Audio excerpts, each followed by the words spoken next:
Yeah, I'm going to try this, but I doubt it's going to work. But I am here at Racetown, and I am fishing for carp. And my rod's in the water, corn's on the end. Because I'm talking, I'm probably going to scare them off. And this isn't going to work. Let's see what I can do here. Got this in the cup holder of my chair. I can kind of, well, we'll see. Probably knock it out. Nope, you can get a sky shot there. And if something does grab that, probably knock the camera out. Knock the phone out. And you're not going to really see much of the fight anyways. But let's see what we can do here. This is going to be a boring video. You're just going to be looking at a rod. You can't really see much scenery. I'll let you know what's going on. I'm down here, Racetown Lake, near Huntington, PA. And I'm at a very kind of a sacred spot for me. It's goes back some time when some years ago my grandfather and my great uncle Bud brought me to this spot. And this was back when I would have been about 7 years old. And make sure there's nobody around thinking I'm talking to myself. I think that's anything different. But I'm about 7 years old when he brought me down here. They brought me down here twice on kind of a day like today, kind of overcast. Both times. And the first time, I caught a 15-inch sucker, which up to that time was my biggest fish I ever caught. So 15-inch white sucker. The second time, I caught a 19-quarter-inch carp. It was the biggest fish I caught. For many years after that, as long as my grandfather was alive and past that. So really good memories here. But my grandfather passed away before I turned 10. And when that happened, my parents were working parents. They were busy. My mom, full-time job. My dad had several jobs when Butterick, a good local plant, closed down and moved out. And before that happened, he kind of, eventually his time came where he was laid off. And so I really didn't have anybody to go fishing with. My mom's side was the fishing side. My dad was not. I actually taught my dad how to fish after I got out of the Navy. And let me take a look at this, see if you can even see my rod here. Okay. My ugly stick here. But my grandfather was the one that taught me to fish. So this has a lot of special meaning to me right here. For those, for the fish I caught here in Racetown, and it's a deep for Pennsylvania. It's the largest lake inside of Pennsylvania. Not as big as Pymatuming and Allegheny Reservoir, but they're bordering other states. So this is really a primary fishing area. But this particular spot was kind of lost to memory. I knew it as Susquehannock, not Susquehanna, the river, but Susquehannock. But I did not know where it was. I mean, you're a kid, you don't know where things are. I wasn't paying attention to how to get here. You're a kid. These trips were like long range, long distance trips. Far away. When you're older, you find out. Because I stopped fishing Racetown after my grandfather died for 25 years. I had not come back, and then I started coming back and realized it's not really a far trip. And I made it a mission one time to bring my daughter down here. The reason was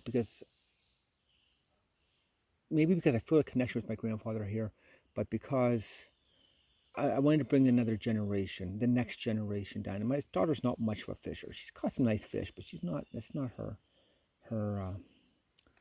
thing. You know, she's makeup, nails, and pretty. You know, the hair and everything. She's not really a. Not that she doesn't like camping. She does, but she's not much of a fisher. But I brought her down here. I had to find a place, and I had a map of Raystown, and I decided that I was going to find this place after, by that time, almost 30 years. Yeah, about 30 years. And I told her that we were going to come try and find this place, but there was no guarantee. And the only way I knew how to possibly find this was that we did come down here by boat one time. Probably the last year we went camping before he died. And we came right down through here. This is not deep. And I remember his engine went out on him and he had to repair the engine, and we were kind of drifting around in here. But I remember coming down here by boat, and I knew that it was past 7 Points, but I didn't know where. So I only had that part of my memory to kind of work on from a kid's perspective. So when I laid out the map, I found there's several bays, several inlets and places that you can go into, and I knew it was probably a little bit of a larger one. And there were some back there. And I had to look from.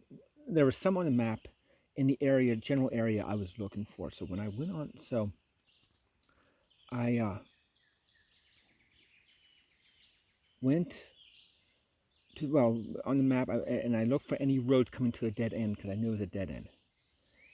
And I found one that I just kind of using some guesswork, and we came down, and lo and behold, without having to go running all around this lake, which is over 20 miles long, I believe it's over 20 miles long. As soon as we passed Susquehanna, we call it Susquehanna because of the campground nearby. Past Susquehanna campground, and when I came in, I automatically recognized the dead end with the railing and the path coming down to this place. And so this is the place where I feel closest to my grandfather. He's passed away, like I said, many years ago. He's my last grandfather. I did not know my grandparents on my mom's side. My grandfather died 3 years to the day I was born, and my grandmother died a month after I was born, or a month or so after I was born. My mom's parents I knew, and my grandmother died when I was about 7, 8, and my grandfather passed right before I turned 10.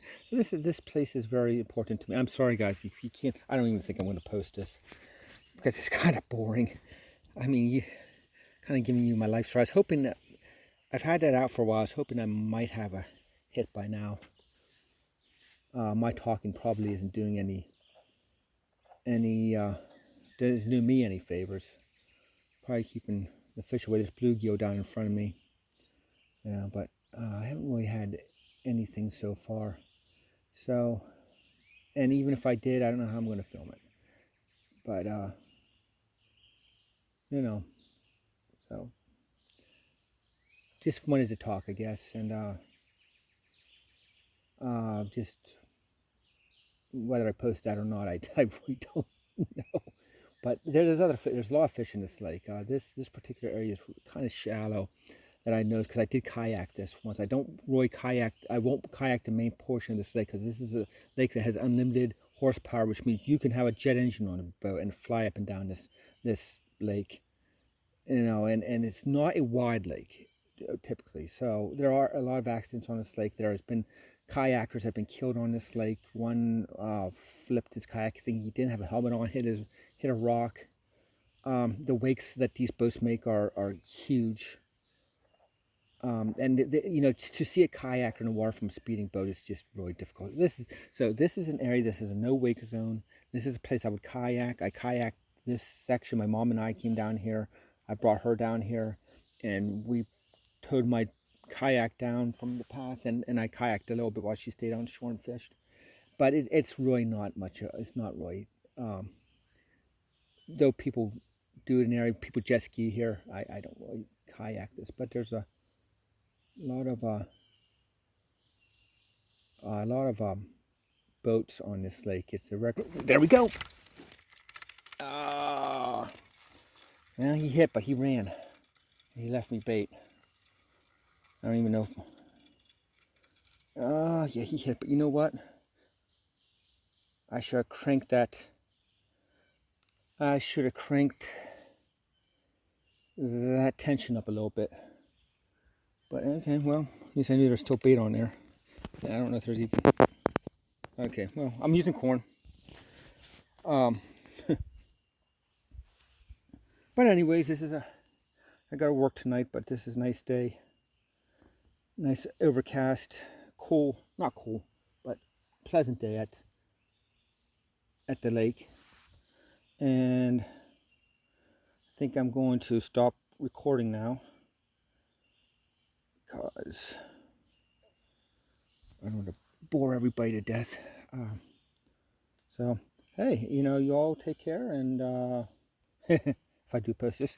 Otherwise, I'm just talking to myself, but that's nothing new. So, but let me really quickly just looking at right around here. That's one path down, one path back. Got a mountain on this side, got water on the other side. It only goes back so far, about 100 more meters or so, and comes to an end. A little creek feeds into it. I did, however, one year, I had the pleasure of having an unexpected visitor down here. It was, I think the last day was spring gobbler. They had a couple hunters up here, and they must have managed to scare down a black bear, which came right down, crashing down through the woods. Well, he just coming right down through here, right down there where there's those overhanging trees, right kind of in between there.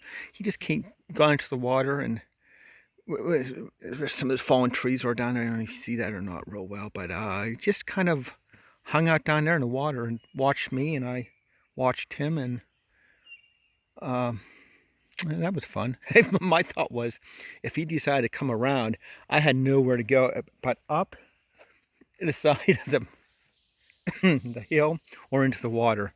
And being that they're pretty good climbers, I figured I was going to go into the water if he or she, it was a big bear, decided to come up around and come down that path, because I had no other escape route. Because as you see, and you see there's a bay over there, the entrance where boats come through. You can't see the main lake from here, but that's kind of that's the end right there. That's where I end up bringing up my big carp, drag them up to shore. So, all right, well, anyways, that's a video for today, and I hope everybody has a good day, and wherever you are, whatever you're doing, peace to all. All right.